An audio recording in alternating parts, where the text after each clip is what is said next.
Hello there, Nick. Are you ready for the video? Yeah, I just need my medicine real quick. What do you mean medicine? This is a vending machine, mate. Are you going to answer me, mate? Hello, Nick. Why are you ignoring me?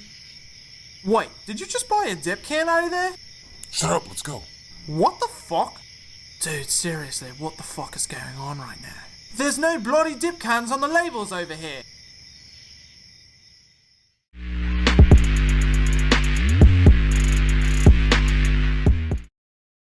Your next knot is the figure 8 loop. You're going to start by making a bite, and then you're going to fold the line in half. You're going to reach around the back. You're going to pull that around the front. You can see the teardrop shape there, and that bite is going to go up through the back of that teardrop you created. Then you're going to pull that tight. You can see the figure 8 shape there on the back of the knot. In particular on this knot, you need to make sure that you don't have any crosses, and you can check it by making sure that all those lines are parallel. Those are parallel, those are parallel. If you had a cross, it might look something like this. I'm going to tweak the knot and put a cross in it so you can see what that would look like to know that it's not tied correctly. Right there you can see a cross.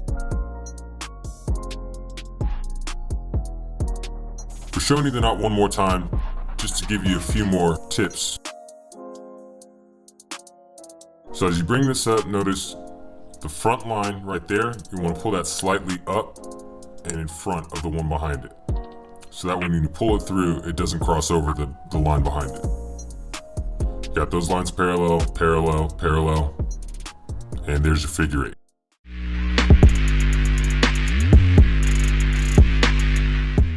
The next middle of the line knot we're going to show you is the bowline on a bite. This knot allows you to create two eyes or loops that are of equal size and secured with a bowline.